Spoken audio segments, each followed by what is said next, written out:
ಬೆಂಗಳೂರಿನ ಠಾಣೆಗಳಲ್ಲಿ ಇನ್ಸ್ಪೆಕ್ಟರ್ಗಳ ಕೊರತೆ ಉಂಟಾಗಿದೆ. 15ಕ್ಕೂ ಹೆಚ್ಚು ಪೊಲೀಸ್ ಠಾಣೆಗಳಲ್ಲಿ ಪಿಐ ಹುದ್ದೆ ಖಾಲಿಯಾಗಿದೆ. ಹಲವು ತಿಂಗಳುಗಳಿಂದ ಖಾಲಿ ಬಿದ್ದಿದೆ ಇನ್ಸ್ಪೆಕ್ಟರ್ ಸೀಟ್ಗಳು.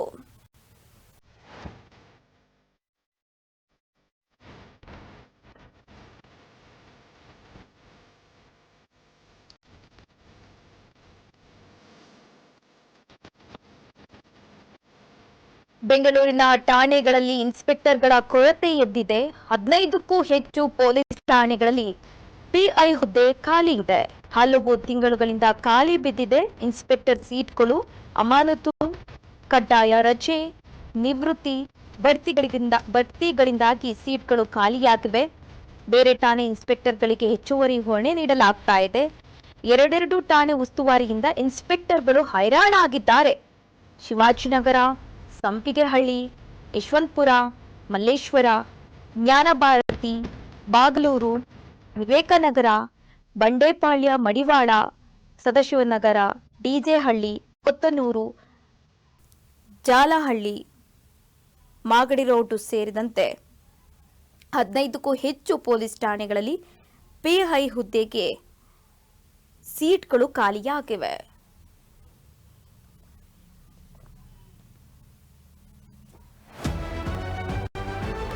ಇನ್ಸ್ಪೆಕ್ಟರ್ ಎಸಿಪಿಗಳ ಸಾಮಾನ್ಯ ವರ್ಗಾವಣೆಗೂ ಗ್ರಹಣ.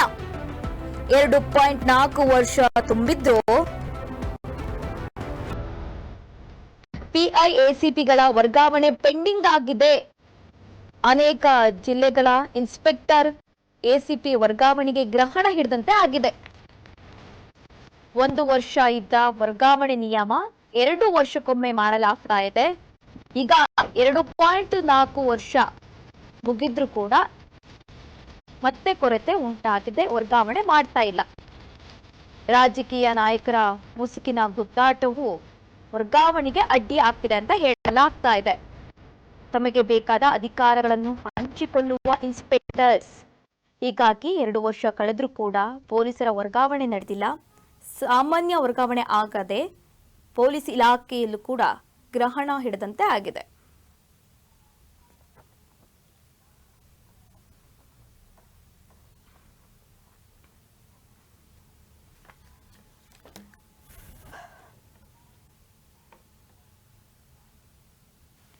ಪೌರಾಯುಕ್ತೆಗೆ ಧಮಕಿ ಹಾಕಿದ ರಾಜೀವ್ ಗೌಡ ಬಂಧನ ಫಿಕ್ಸ್.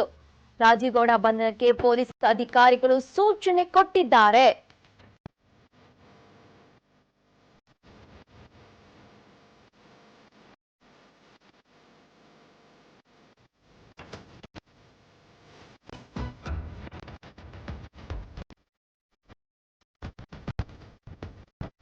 ಪೌರಾಯುಕ್ತೆಗೆ ಧಮಕಿ ಹಾಕಿದ ರಾಜೀವ್ ಗೌಡ ಬಂಧನ ಫಿಕ್ಸ್ ಅಂತ ಹೇಳಲಾಗ್ತಾ ಇದೆ.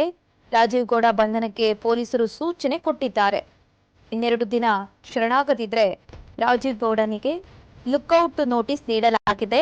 ಈಗಾಗಲೇ ರಾಜೀವ್ ಗೌಡನಿಗೆ 4 ವಿಶೇಷ ತಂಡ ಹುಡುಕಾಟ ನಡೆಸ್ತಾ ಇದೆ. ಬೆಂಗಳೂರು, ಕೋಲಾರ, ತಮಿಳುನಾಡು ಭಾಗದಲ್ಲಿ ಹುಡುಕಾಟ ನಡೆಸ್ತಾ ಇದೆ. ದೇಶ ಬಿಟ್ಟು ಹೋಗಬಾರ್ದು ಅಂತ ಲುಕ್ಔಟ್ ನೋಟಿಸ್ ಈಗಾಗಲೇ ನೀಡಲಾಗಿದೆ. ಹಾಗಾಗಿ ಇನ್ನೆರಡು ದಿನದಲ್ಲಿ ಶರಣಾಗದಿದ್ರೆ ಬಂಧನ ಫಿಕ್ಸ್ ಅಂತ ಹೇಳಲಾಗ್ತಿದೆ.